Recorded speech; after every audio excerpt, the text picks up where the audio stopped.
West Ham 1, Man City 1. It's Pep Guardiola's worst start after 5 rounds in all his time as a manager in all the leagues that he's managed in. Was that a must-win for him, Stevie?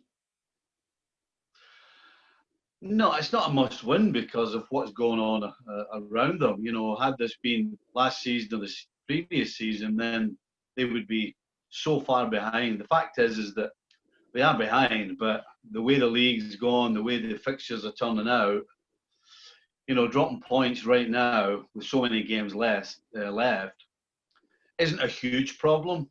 They certainly have problems, though. They can't defend, and they can't take advantage of the possession they've got. So, as much as I'm saying it's okay now to be dropping points, the question is, when are they going to start picking up 3 points every time they step on the field? Because that's what we're used to Manchester City doing.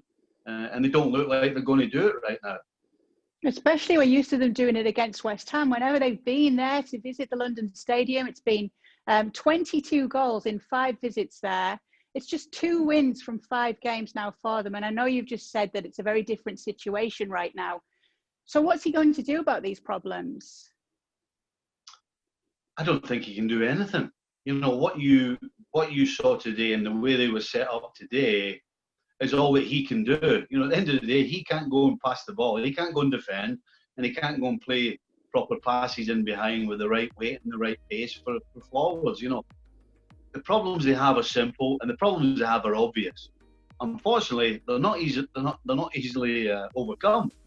You know, going forward, the amount of possession they have, West Ham in particular had so many bodies behind the ball. There wasn't a lot of space, and when there's not a lot of space, you have to get everything correct. You know, the run has to be timed perfectly.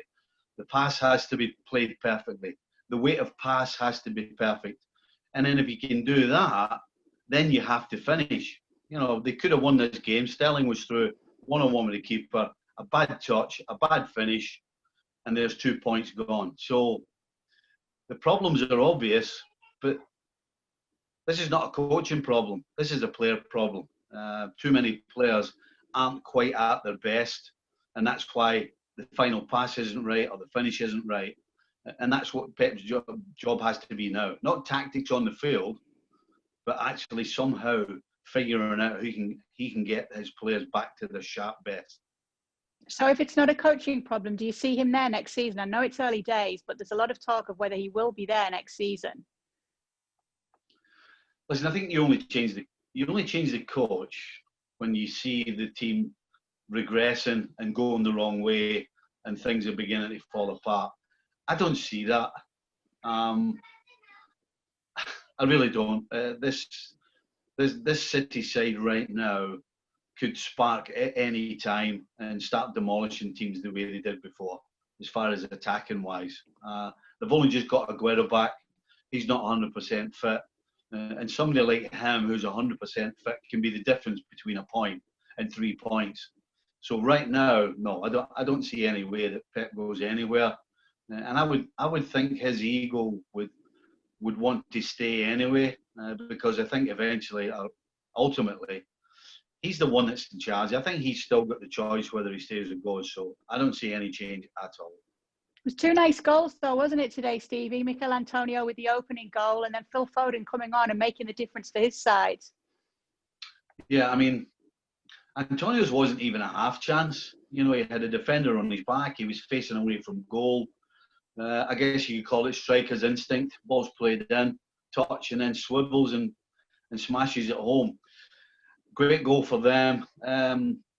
Tough to point the finger at City because it's just an opportunistic goal. And as you said, Foden coming on, played a couple of great passes as well as scoring a goal that he took really well. Nice, cool and calm and composed, put it in the bottom corner. But unfortunately for City, he couldn't get another one and they only took a point. It's 4 unbeaten for West Ham now. They've already faced Leicester. We've seen that game against Spurs last week, that comeback. Now Manchester City. Next up, it's Liverpool. Any concerns for you with what we've seen from David Moyes' men? No, I don't. It's not a surprise. They're organised. They've got a tight shape. Everybody knows their job. And then they're going to play on the break and they're going to try and pick up the scraps that they can when it comes along. It's not going to be any different against Liverpool. Liverpool are going to have to just be better going forward than City were today, for example. There's not going to be a lot of space. And I'm going to talk about the same things. The front three, with little space, they have to get their touches right. They have to get the passing right. They have to get the finishing right. And I'm sure they'll have plenty of opportunity up in that West Ham defensive end. It's whether they can produce or whether West Ham can do what they did today and just good dogged defence. Yeah, good start to the season for West Ham. Not so much for Man City, but still time for improvement for Pep Guardiola and his side. Thanks so much for watching ESPN on YouTube. And for more sports highlights and analysis, be sure to download the ESPN app. And for premium content and live streaming, subscribe to ESPN Plus.